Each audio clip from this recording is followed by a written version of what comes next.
Welcome back into Talk Off, everybody. It is Friday, January 13th, and Carlos Correa is a Minnesota Twin.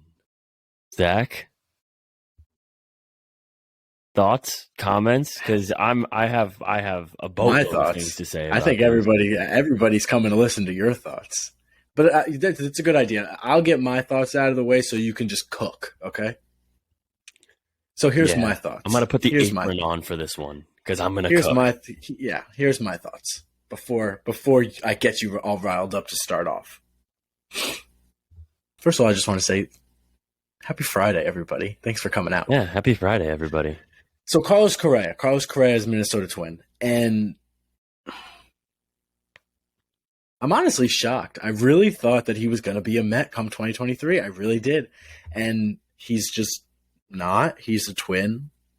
I mean, we've talked about it on this podcast before. I don't necessarily think that he makes the Twins all that much better. I don't think he's obviously a phenomenal player. He's a top 5 shortstop in the league.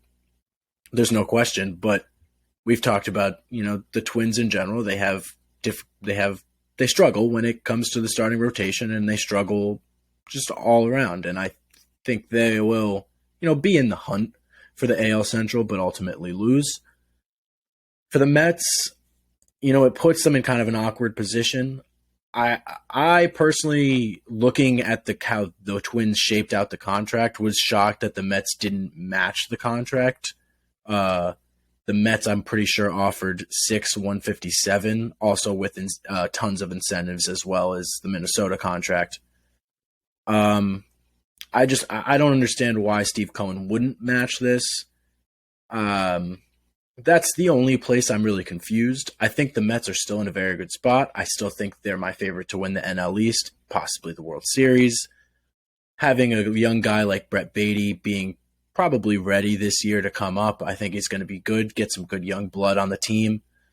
If they have to start off the year with Escobar there, that's going to suck for a little bit, but I think Brett Beatty is going to be ready this year. So I still think they're in an okay spot. Obviously, you lose out on having the most high-powered offense in the MLB, but you still have a very good offense. You still have very good pitching, and the Mets are still going to be there come playoff time. There's my thoughts, and now you can go, buddy. How you feeling? What I'll say about this before I dig into the real issue at hand here, I always viewed the Correa signing as more of a luxury than a necessity. The team was well rounded out. This team last year obviously won 101 games, so it's not necessary that we needed Correa. This was a luxury signing. Where I'll start with this was the final offer was 6 years, $157 million. That would be 26 and a quarter AAV throughout that deal. And this deal could eventually turn into a 8-year, $210 million contract. That wasn't guaranteed. And then eventually to the full 12, $315. The issue with this was to get those extra years. Those years were vesting options. For those options to vest, that would all be contingent on Correa passing a physical at the end of those years. Yeah, essentially the Mets were giving themselves a team option every single year after the 6 years. Or not even after 6 years. So from Correa's perspective, I completely don't discredit his decision at all. Oh, absolutely. If I'm him, I'm walking from this deal 100%. Anyone would have taken the Twins deal over the Mets deal. It was the better deal, more money and less of an opportunity, more guaranteed money is right. Yeah, point. More guaranteed. And obviously, we don't know how this could sign out. This could end up being a loss for the Mets. But Minnesota's taking a very big gamble with this, a huge gamble. We have no idea what his ankle or his leg is going to look like down the road. So I'm going to trust Cohen and I'm going to trust Billy Epler in the front office with this decision. I think Cohen didn't become a billionaire by accident. He knows what he's doing. Would I, if I was the owner, would I have signed Correa? Probably. I probably would have matched that Twins offer. But look, I'm not in charge of the team. They obviously listen to doctors and listen. Two respected franchises now pulled out of this guy. So there has to be something seriously wrong here with this ankle. And like I said, Minnesota's taking a huge risk in bringing Correa in. Obviously, this for them is not necessarily the ankle isn't as big of a deal for them because I would view this more as a move to get a franchise piece rather than what the Mets viewed this as is getting a third baseman for the next 12 years. This is more of a marketing move for Minnesota than it was for us. Yeah, Minnesota has different reasons to sign him than the Mets do. Minnesota just they needed a franchise player on their team. They do. Without him, their franchise player is Luis Ariz. Yeah. So I think it was very big for them having Correa go back, and good on them. Good on the general management for the Minnesota Twins for going out there and giving him this deal. I do want to talk about the deal because it is interesting, the deal that they gave him, because they did put some restrictions on it as the Mets tried to do, try to save themselves. But I don't think it's enough restrictions for how bad this injury apparently is if two teams are backing out because of it. So yeah, the deal goes. It's really I don't know what Minnesota's doing here. And obviously like we could be sitting here in 6-8 years time and we could be talking about this Correa deal and saying, wow, the Mets really missed out on this one. It's really a toss up with this. But it's 100%. Nobody knows what the problem is. Right. Minnesota is assuming a lot of risk here. And like you mentioned, Escobar is probably going to start the season at third base for us now. Would it have been nice to have Correa? Yeah. I don't think this team is bad now that we have Escobar there at third. So it was really a luxury over a necessity. And am I pissed that we lost Correa? Yeah, of course I'm pissed. We had the opportunity to go out there and sign another key franchise piece for the next decade. It didn't end up working out, but at the end of the day, you can't hang your heads on this. We won 100 games last year. We're posed up for another great run for this next season. And I'm not going to let this stop our thunder right now. No, the Mets are still in a good spot. They really are. They're fine.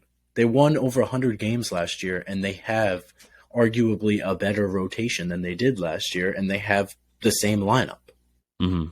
So the Mets are in a great spot, and losing a luxury like Carlos Correa obviously hurts, especially when the deal looked like it was so close for so long. But the Mets are still in a good spot. And, I think a big issue with this too was that the PA was never going to allow them to change they were going to change the language of the contract, but they were never going to be able to change the financials of this contract. The PA would have never said, if Steve Cohen in the front office said, "Hey, we want to lower our offer because we didn't see what we liked in the physicals," I don't think the PA would have accepted that at all. I think that would have crushed the deal for straws. This deal would have been crushed at that rate, and I think that's why Cohen went down to 6,157. He cut the deal in half and said, "Hey, I'll guarantee you the first half of this contract. Let's regroup after the first half and let's take some physicals and let's see how the ankle's holding up." Yeah, ultimately the deal wasn't right for Correa. It wasn't right for Correa to have, and the big problem that they had was with the physical every year, because they knew that the same problem is just going to come up every single year, and it gave the Mets an option to, if they win a World Series with him, or if he's dealing with a hamstring problem or something, they can be like, all right, we're done. We're done with you. We got Beatty. He's up. He's ready. See ya. Because they had that vesting, they would have had that physical to hold over him by their own doctors, who obviously are going to do what Steve Cohen, the guy who signs their paychecks, wants. Now here's the real question. If you're a Twins fan, you have to be excited because you just got a very good shortstop back onto your team for the foreseeable future. When you watch that introductory press conference and him saying I'm ecstatic and I'm very excited to be back here in Minnesota, I don't really know if I believe him. I mean, you were the third option this offseason. You were the fallback. Well, I don't think that there is bad blood because he didn't leave with bad blood. He left because they couldn't afford him.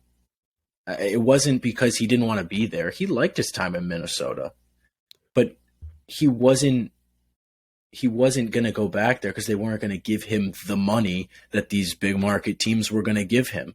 Until two team physicians found a potential issue with a prior surgery and plate in his ankle, and now the Twins pick him up on a discount, and now he's all about going back to Minnesota. I just find it a little sketchy. What do you want him to do, though? What, do you want him to go out there and be all sad? Obviously, he has to. No. And I'm not saying that. I'm not saying he's obviously doing what he has to do in the situation. I'm just saying from a Twins fan's perspective, it does look like, hey, like we feel like a fallback option. Yeah, I guess you could look at it like that. Yeah, I mean, I think if I was a Twins fan, I'd just be more excited. You definitely have to be excited. The fact that you have Buxton and Correa now locked up for the next 6 years. Yeah, I mean the problem with this team is going to be injury. Can Correa stay healthy with this ankle problem that's apparently bothering him now? And Byron Buxton, we've talked about him previously on this podcast, has not played over 100 games more than twice in his career. The cornerstones of your franchise are both extremely the cornerstones injury of your and then you have a giant question mark in Joey Gallo. So, having Luis Ariz there is good. Having a consistent guy who fought for a batting title last year there to hold down that top half of your offense when you do have some kind of volatile guys, especially having Joey Gallo there. I do think Joey Gallo is going to improve this year because we're going to see the shift be banned, but he's not going to improve that much. He's still going to strike out a shit ton, and but he's also going to walk a shit ton. And he's probably going to hit a shit ton of home runs if he gets everyday at bats. Yeah, so I do think hit for average in Minnesota, that's for sure. Yeah, I do think that the Twins, they're still going to be a good team this year. I just think they lack too many pitchers, and Carlos Correa is not enough to bump them up enough to win the AL Central. I still think it's the White Sox or the Guardians. But they get their guy Carlos Correa, and they have contingency plans in place post the 6 years in case the injury comes back. It starts in 2029. If he doesn't hit 575 plate appearances, the vesting option becomes a club option. Gotcha. So if he does not hit these incentives every single year, then the Twins can now say, okay, we're done with you. And that's what the Mets kind of wanted to do, but they wanted it every single year with the physical, and it was starting right away. This doesn't even start for Correa after 6 years. The 6,200 is guaranteed. He gets that no matter what. And that's why he took this contract. It's a good deal. It's a great deal. And having those 4 years after where he can pick up an extra $75 million is going to be very good for him. I hope he doesn't battle injury, because then it's the 6 years and nothing. But he still has $200 million in guaranteed money, so it's good on him. It's a good signing for the Twins. It's a good contract for Correa. The Mets are still in a good spot. Nothing really bad happened. Yeah, and I'm curious to see here where the Mets go now, because Cohen did go on record and say that Correa was the missing piece, and this put us over the edge. So it'll be interesting to see if Cohen in the front office try to make another move this offseason, or if maybe we're a deadline. That's kind of the outlook that we're looking for right now, is maybe July will make a move, but it'll be interesting to see where they move from here. I've seen a lot on Twitter about how the front office believed ultimately throughout the whole process that Machado would be a better fit. Machado being a free agent next year, he has an opt out from the Padres, which I agree on that front. But obviously, Cohen was pretty sold on Correa in the beginning. Obviously, we now know that is not working out. Yeah, I think you bring up a really good point there, because having Manny Machado hitting free agency at the end of the 2023 season is huge. And he does fit the Mets way better than Correa does. He's a natural third baseman. I think that's what gives him the leg up on Correa. They're both great natural hitters, natural power hitters, great gloves in the field. But Manny Machado is that generational third baseman that the Mets could slide in and really change their lineup. And that helps them more than Carlos Correa does, just because he is that natural third baseman. He's comfortable there. He's been playing there for years, and he's been killing it for the Padres at third base.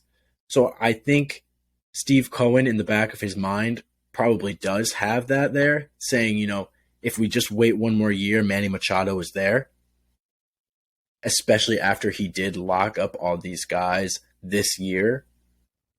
So I think the Mets are in a good spot, and I would love to see them go after Machado. That would be insane. Well, obviously not, because they'd probably win the World Series, but that would be insane if Machado was a Met, and I expect Steve Cohen to absolutely go after him next offseason. Yeah, he's definitely going to be going after him next offseason. There's no question about that. I'm just really interested to see what the moves will be this season, being as that there's not a lot of star talent that a lot of teams are probably going to be willing to deal, especially right now, and maybe not even at the deadline, looking at, who's free agents next year. I don't really know, besides Machado, because the Padres are not going to be giving him up. They're going to be loading up for a postseason run. Ohtani is a free agent next year. Right, but I don't necessarily know. There's been a bunch of rumblings with him on Twitter with the Mets too, which would make sense why they're connected, considering the fact that Billy Epler, who's our GM, was the one who recruited Ohtani to Los Angeles originally. But I don't see a way that there's no way the Angels move him. I don't even know what you would trade for Ohtani. I have no idea. That's going to be the problem, is come the trade deadline, people are going to call on Ohtani. People are going to call the Angels for Ohtani, unless they're in the hunt and they don't even pick up the phone, which I highly doubt is going to happen. People are going to call on him, and I'm just interested to see what the packages people are going to offer. We've never seen a player like this. So you don't even know what a package for Ohtani would look like. No, it's got to be it's got to be two of your top 5 prospects, right? Plus, this is going to be a scenario where no matter what the deal, top 20. No matter what the deal the Angels make for him, it's always going to look like a bad deal at the end of the day. It's always going to be criticized. Everyone's always going to be saying the Angels got fleeced in this deal, especially because it's the Angels too. Right? What a shit organization with all the stuff they've had to go through with signing Rendon to that contract. Nobody's going to let them forget that. If they trade Ohtani, everyone's going to look back at that trade and say they got fleeced no matter what, because they're an easy target and they have history. Let's put it that way. So it'll be interesting to see where the Mets go from here. I honestly like the duo of Escobar and Beatty to start the year, and then we'll figure out towards the deadline what the best options are for not only this season but moving forward. I just don't think the Mets should go out there right now and spend like drunken sailors and just try to be a little over the top and make a move that eventually we'll regret. That's the one thing I'm nervous about with Steve Cohen, because as we know, when Steve Cohen doesn't get what he wants, he tends to go a little crazy. And there's nothing more scary than a crazy man with all that money. I mean, right. We saw it with Verlander. We saw it with Senga. The spending, Quintana, it just didn't stop once DeGrom left. It was that was the What's that? What's that phrase? That was the bull that broke the camel's back. Jake, what are you eating? Eating during the podcast? It was a chicken nugget. Okay, if it was a chicken, is it? Oh my god, something just fell in my room, scared me. Was it a dinosaur chicken nugget? Oh, it's Chick-fil-A. Okay, I was hoping it was dinosaur shaped.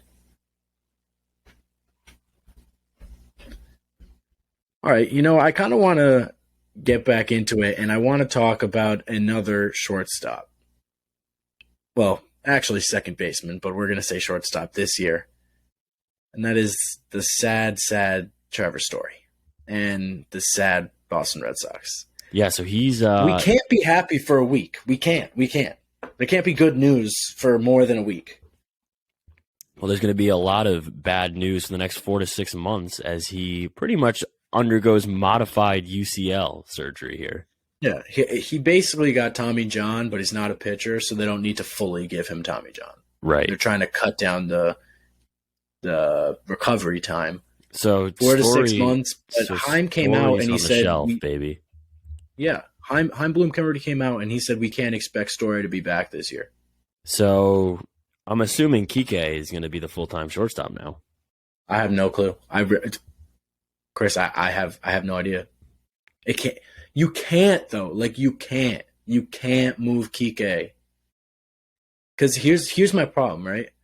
If you move Kike Hernandez, your everyday center fielder, Gold Glove center fielder, actually, if you move him to short, you have to sub in Jarren Duran for him, most likely, who we saw last year could not handle center field at the major league level. He's not a center fielder. He's not. He's a second baseman. He can't play short either, though. But if you move Kike there, you're getting a negative glove at shortstop because Kike's there, and you're getting a negative glove in center field because Duran's there. You have to leave Kike in center because at least you have a positive glove out there. I don't know who is going to play shortstop.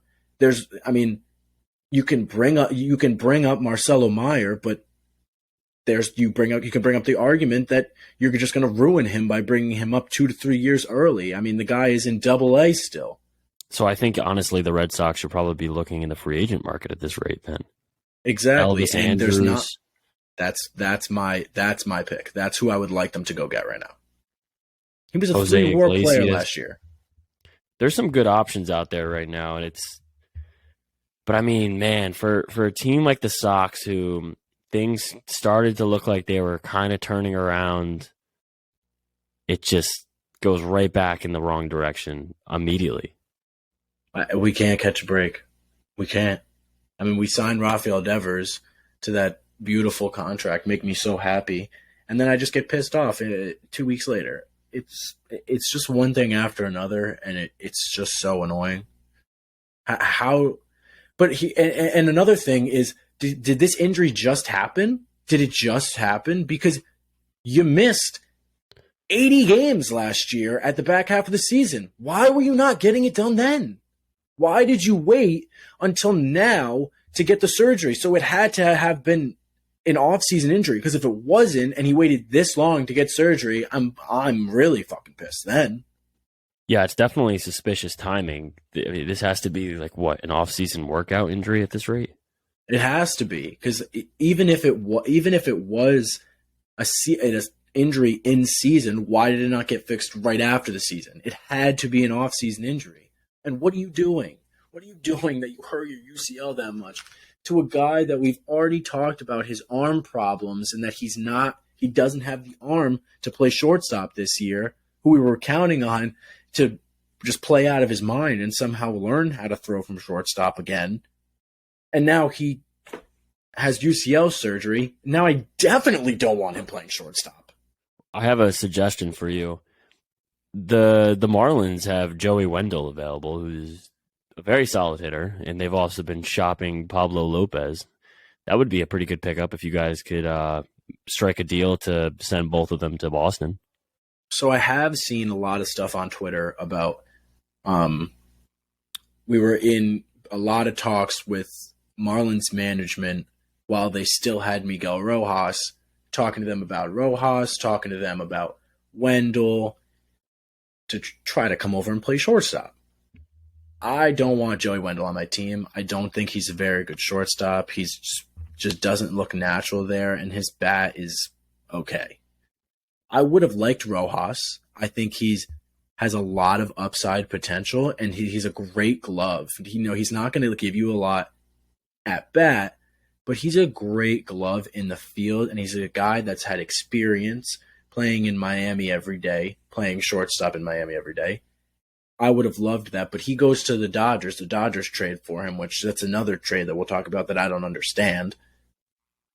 But now you're left with the free agent market pretty much because Joey Wendell, again, I think is just not an option. He shouldn't be an option. And I think we were only talking to the Marlins because they had Rojas.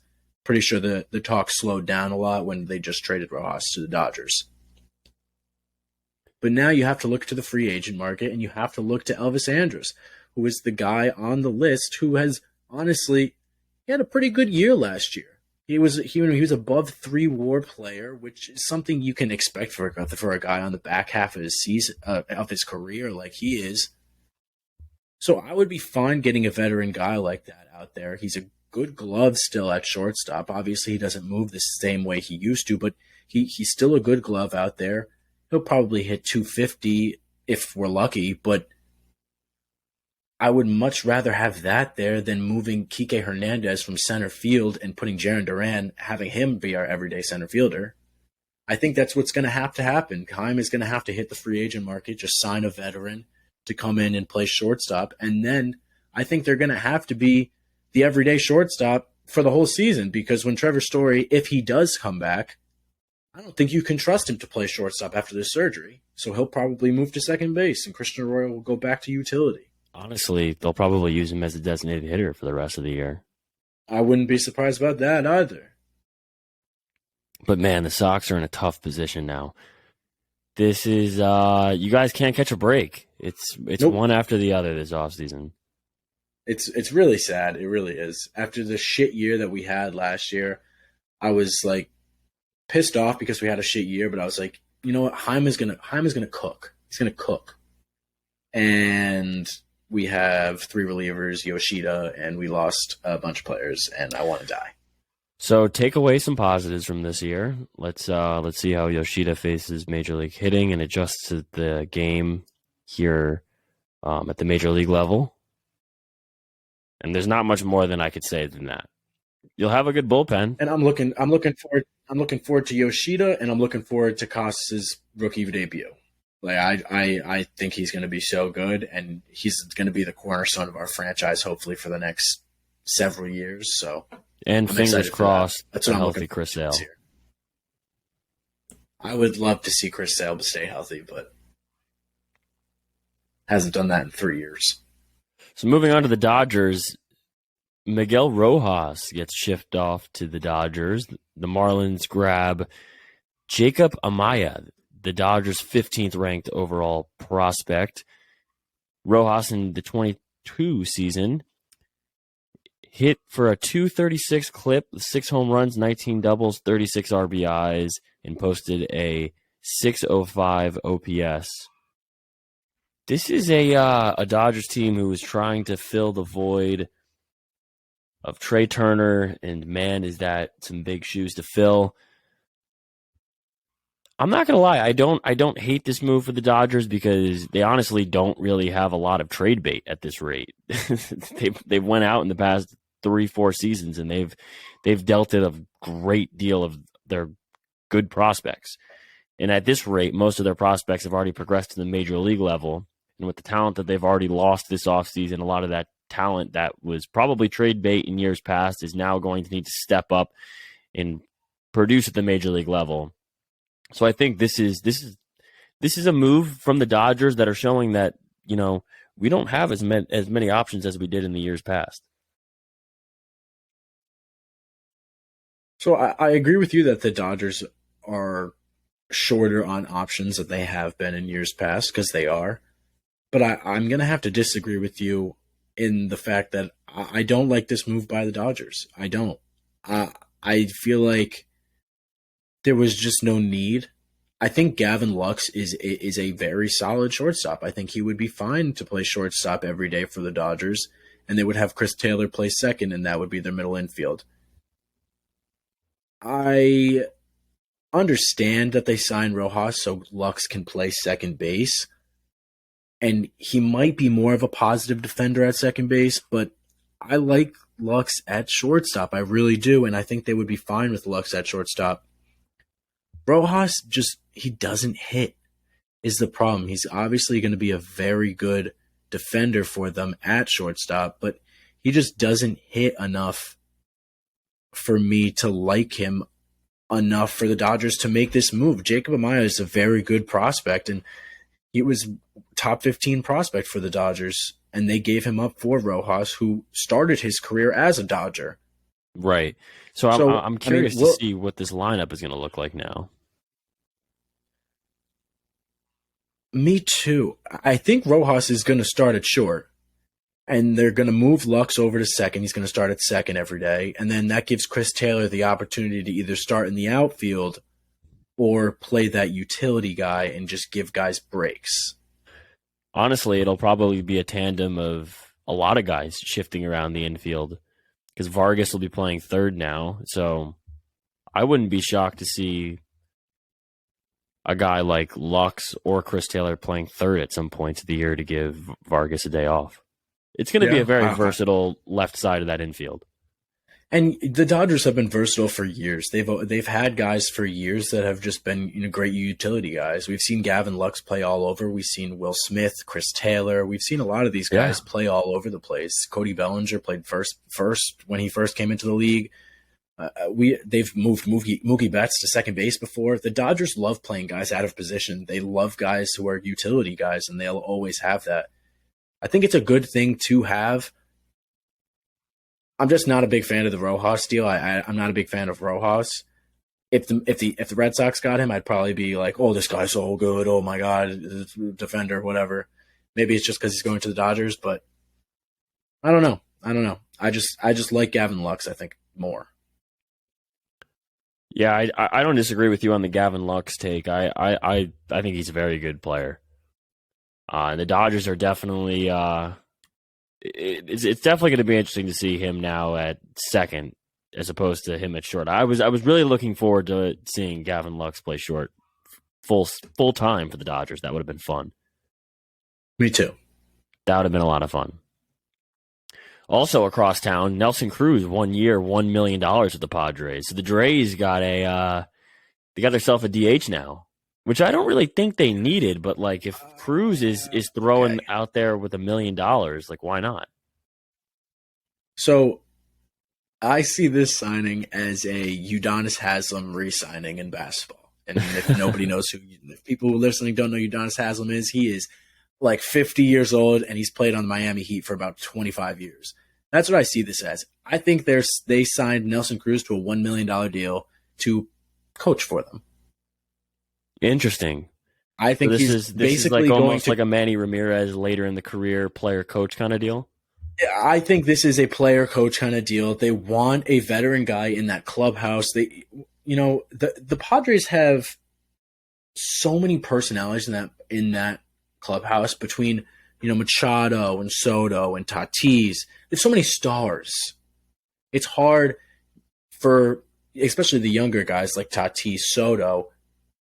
Sometimes they lose their head a little bit. It's good to have that veteran guy to bring the clubhouse together and just have a good clubhouse guy. And it's $1 million. Who cares? It's $1 million for 1 year, whatever. That's pocket change to these owners. That's so worth it to have a good coach and a good veteran presence. Maybe he'll give you 3 home runs on the year, and he'll probably only get a handful of at-bats. But I like the signing. You give the guy one last run. He wanted to win a World Series, so he joined the team that he thought had the best chance, and I like it. Yeah. I mean, how much significant play time is he going to actually really get? I mean, the guy last year was he's so old. Yeah, this is his age 42 season. Last year, 234 average, I think 10 home runs, 64 RBIs last year. So, I mean, he could still hit the ball. It's just actually more than I thought. It's just not what we're He won't. accustomed to seeing Nelson Cruz do back in his All-Star years. Yeah, he won't come close to 10 home runs this year. But I definitely agree with you. This is probably for a guy going into spring training, like Nelson Cruz will be an immediate impact in spring training for this team to get the vibes right and just build a winning culture in there. Absolutely. Trevor Bauer officially cut by the Dodgers. He can now sign with any of the other 29 major league teams for the major league minimum of $720,000. I know we've covered Bauer in past episodes, but wanted to update everyone that he is now officially released. It'll be interesting to see, like we mentioned last episode, Zach, when to see who's the first team to bite on Bauer, because it's definitely I feel like nobody wants to be the first mover here. And the Yankees and Mets have reportedly already come out to sources and say that they won't be going after him. So you can already take 2 of the 29 out of the mix. So I guess there's 27 teams potentially vouching for Bauer's talents. Yeah, we talked a lot about Bauer last episode. I do think a contender is going to go out and get him. My dream scenario is still Cleveland, but someone's going to go get him for cheap and give him an opportunity to pitch. I feel like this has Padres written all over it. I do think it does have Padres written all over it because they just have indisposable money, and AJ Preller has been just dying at the fact that the Mets might outspend him, so he's got to go get everyone physically possible. Right. But do I think the Padres really need him? No, I think it's just more egos in their clubhouse, which they don't need. But I wouldn't be surprised if they went out and got him. Someone's going to go get him. Not to go back on Correa here, but I just did. I wanted to give us the nod. No, I'm not going back in, and I don't want to go down that road again. But I do want to give us some credit, Zach. We did previously, like a few weeks ago, we did say if this deal fall through, that we saw him going back to Minnesota, and oh yeah, look where he's at. So I mean, there was no question. So that's a good call by the two of us. For those of you watching, I just took my hat off. Not watching. I just saw something that might interest you on Twitter. I just saw a report now. Wait, can I just interrupt you for a second? Can I just interrupt you for a second? Yeah. I think my favorite part of doing this podcast is when I make a joke and you just see Jake in the back just give a little giggle, like he's laughing, but he doesn't want to unmute and laugh. And can we also talk about the fact that Jake is like grubbing right now? He's like face deep in some food. I don't know if he's eating Chick-fil-A or spitting sunflower seeds. I don't know what's going on. I don't know, but he looks like he's having the time of his life. Eating sunflower seeds. Into a Chick-fil-A. In the Chick-fil-A box. Yeah, into a Chick-fil-A box. Yeah, boy. All right, go ahead, Daz. What did you see on Twitter? I saw on Twitter that there's reports coming out now that in the beginning of the offseason, Trey Turner and the Mets had extensive talks, and the reason it fell through was Cohen wanted him to play center field. And I don't blame Turner at all for turning that down because obviously he's a shortstop. But it's interesting to see that that's Cohen, man. He tries. He's willing to give anyone money. Yeah. Doesn't matter. But that's crazy, man.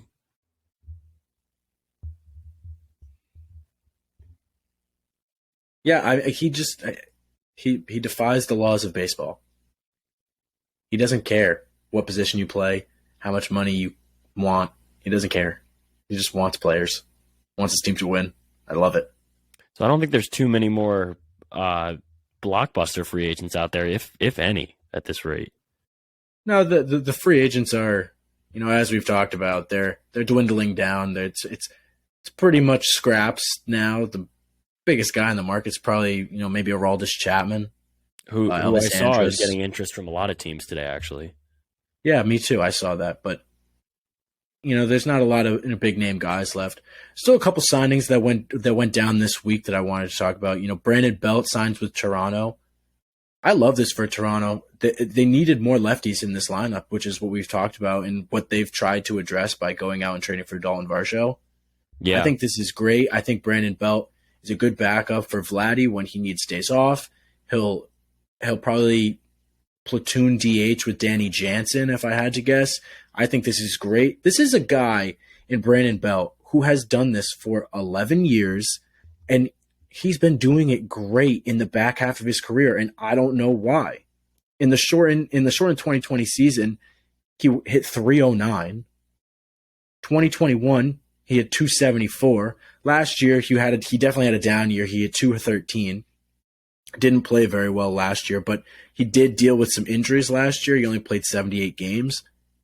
But this is a guy who's been doing it his whole career. He's a career 260 hitter, 356, 458. It's an OPS of 814 for his career. I mean, this is a guy who's great with the bat. He's a great lefty hitter, which is what Toronto needed. I love this signing. And they gave him, I think, $9 million, 1 year, $9 million, which is a pretty cheap deal for this much of a veteran guy, too. So I love it for Toronto. I'm sorry, we have breaking news. We actually have breaking news right now. Is it breaking? We actually have breaking news. Like, no joke, we have breaking news right now. Can you break AAA to implement robot umpires for the 2023 season. Oh my God. I'm not starting this argument again. We're not going to go over it. Jake is just going to sit there on his laptop and just grind clips for TikTok, and I'm not going to be a part of it. I'm not going to be a part of it. No, I'm already getting mad. This is so stupid. This is just one step in. No, I'm not doing it. I'm not doing it. You know, I'll go at this. I'll defend that take all day. No, I don't want to talk about it. Fine, whatever. Before we did, if I don't know if we're gonna depart on the or if we're gonna dive into the robo umps, but before we leave the Brandon Belt topic, I agree with you, Zach. That's a great signing, and let's not mention the fact that Brandon Belt is a two-time world champion, so he knows what it takes to win a championship. So for a clubhouse guy, this is a good signing for them. Especially for Toronto, who's a very young team already, and they don't really have anybody on their team who's had playoff experience, like a lot of playoff experience. Right. The only playoff experience they've had is the playoff experience they've had in the past 2 years together.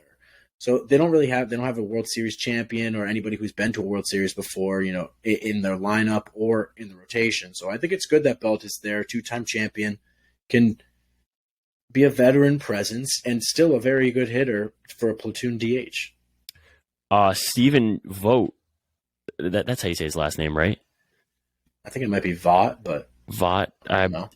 He's the new Mariners bullpen coach and quality control coach. I always liked him as a player. He was always fun to watch. I remember him making the All-Star game. I think that was like 2014. No, 2014. He made it in Cincinnati as an alternative, and that was a lot of fun to see.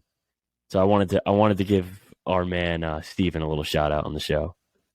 Imagine he hears this. I would love to have him on. He'd be such a cool guy to have on. I want to have a bullpen catcher on. Let's make that happen. I need to find a bullpen catcher. I want to talk to them because they must live the life. They don't have to do shit except catch bullpens, and they get a ring if you win the World Series. That's awesome. Yeah, that is pretty cool.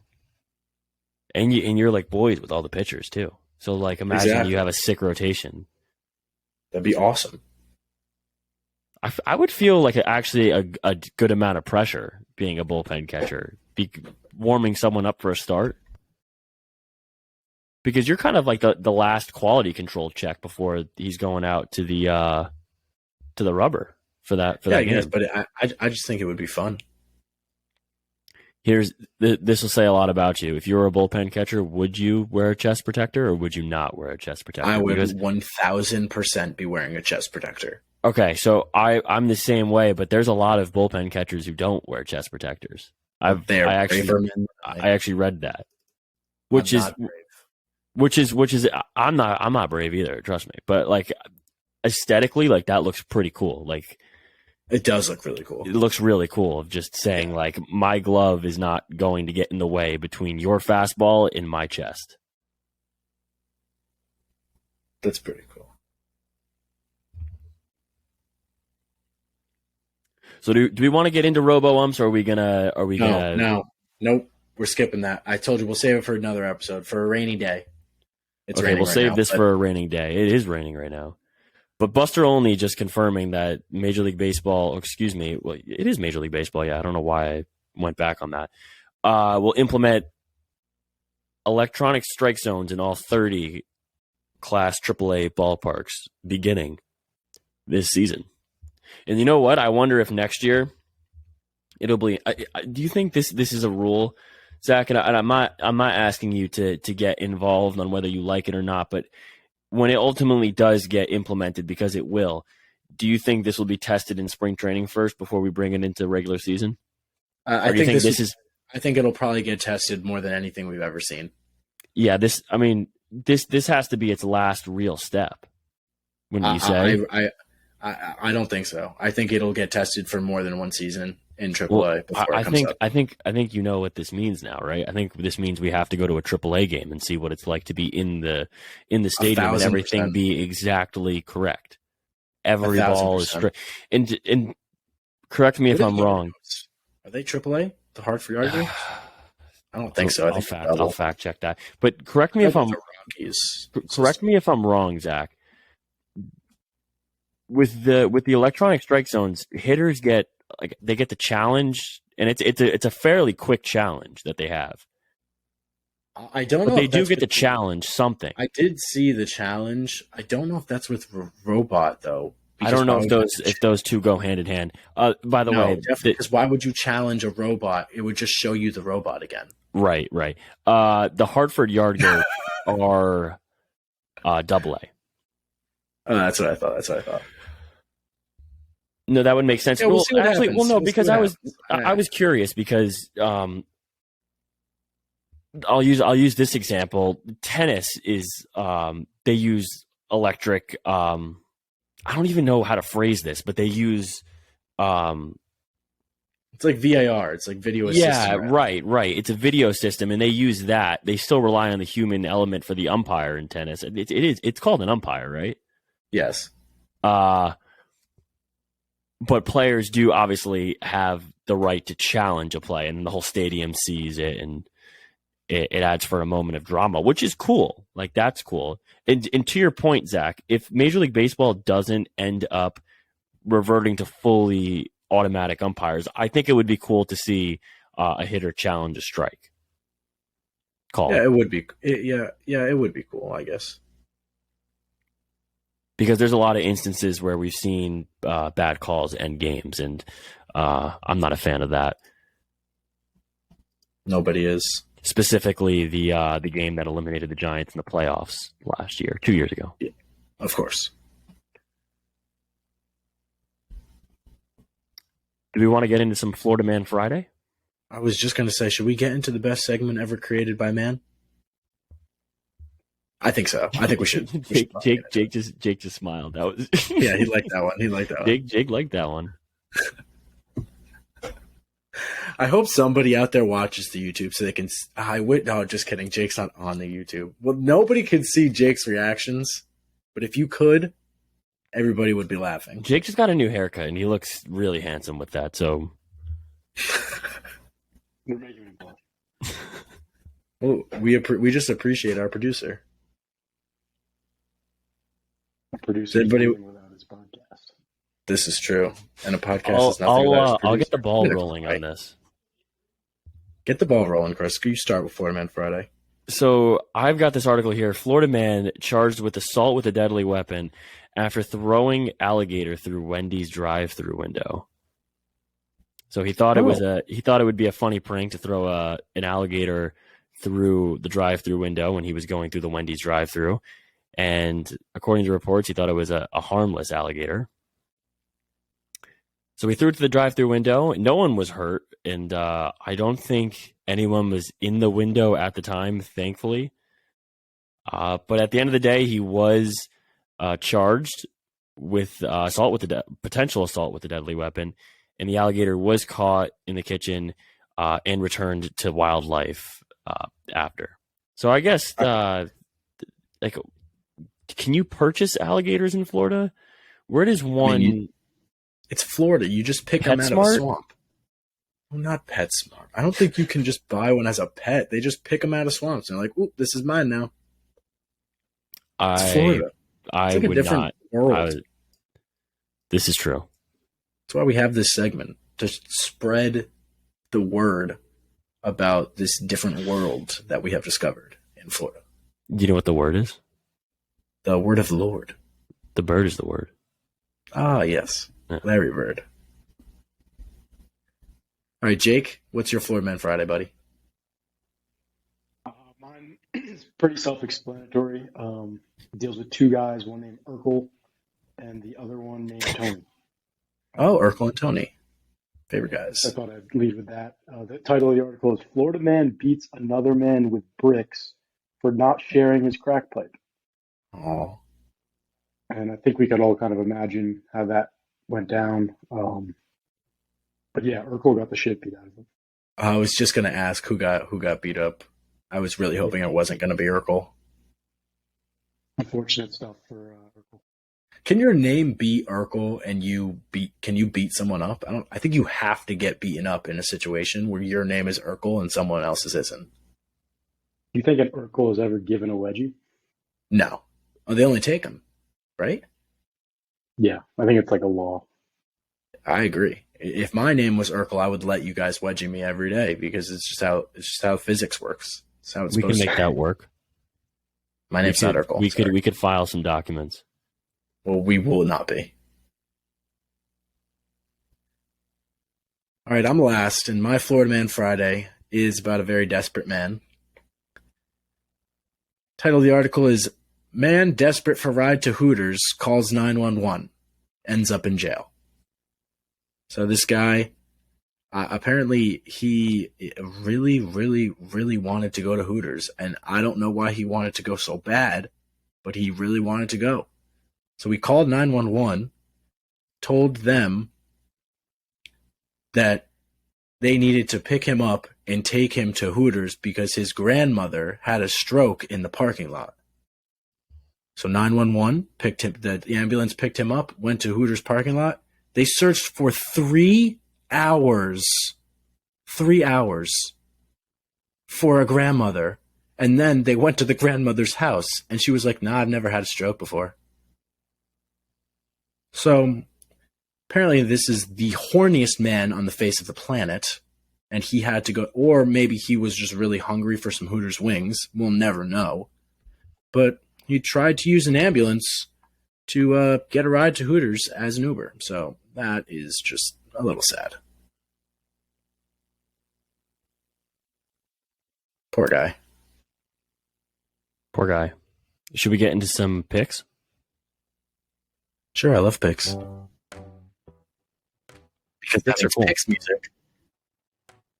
Powered by Riverside.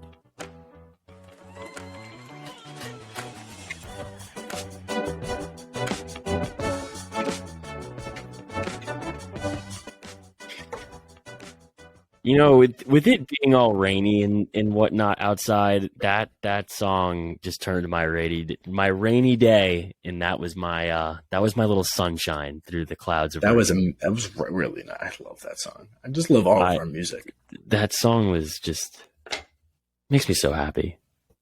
Jake, we'll start with you on picks.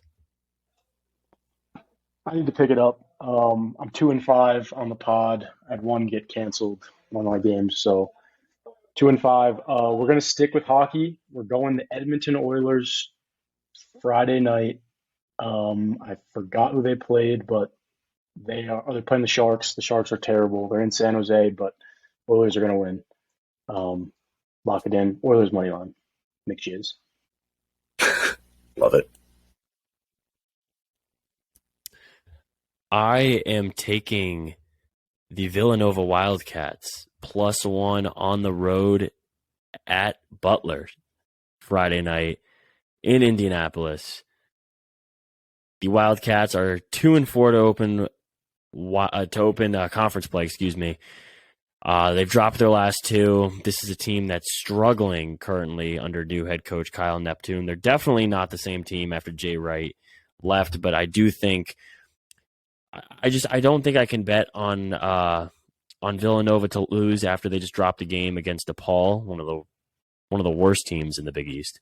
So I'm going to take the Wildcats +1, and we're gonna hopefully, fingers crossed. I'm putting up a very, very good record against this. I've won my last 4 bets, so I'm hot right now. So hopefully Villanova can help me out here and get that 5th win in a row.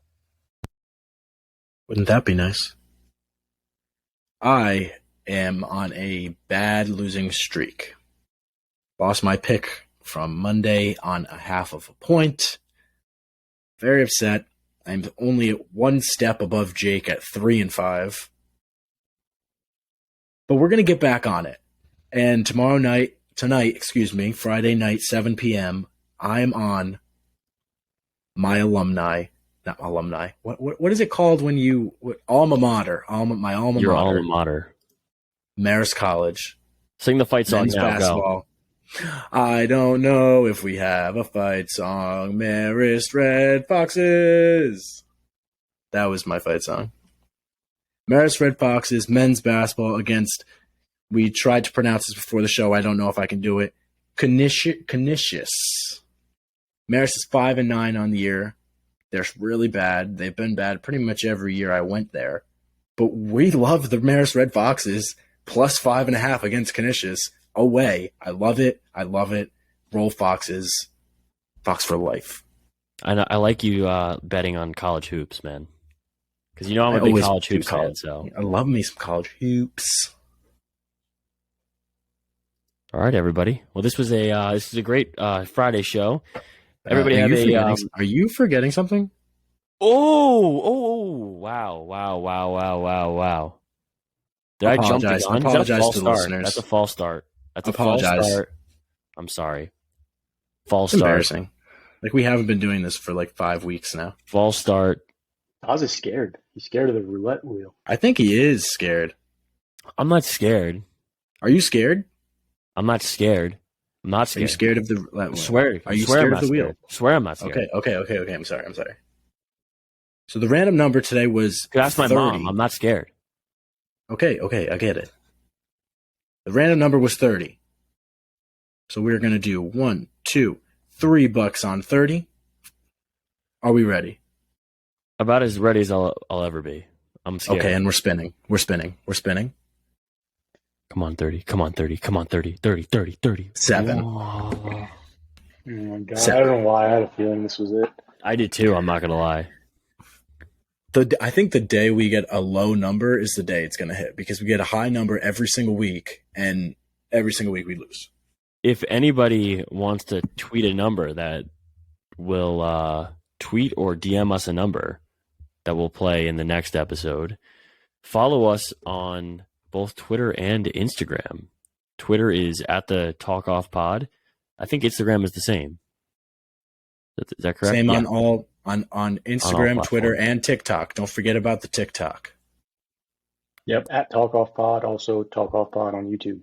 Yeah, so if any of our listeners made it this far and they want a specific number to be spun in the next roulette spin, comment a number and we'll spin it for you. But let's not promote this on any social media. So let's see who's listening. Okay. All right. Well, this was a great Friday show. We hope everyone has a great weekend. Have some fun, kick back, relax, watch some sports, watch some college hoops, and we'll see everybody on Tuesday. Yes, we will. See you guys. Love you guys.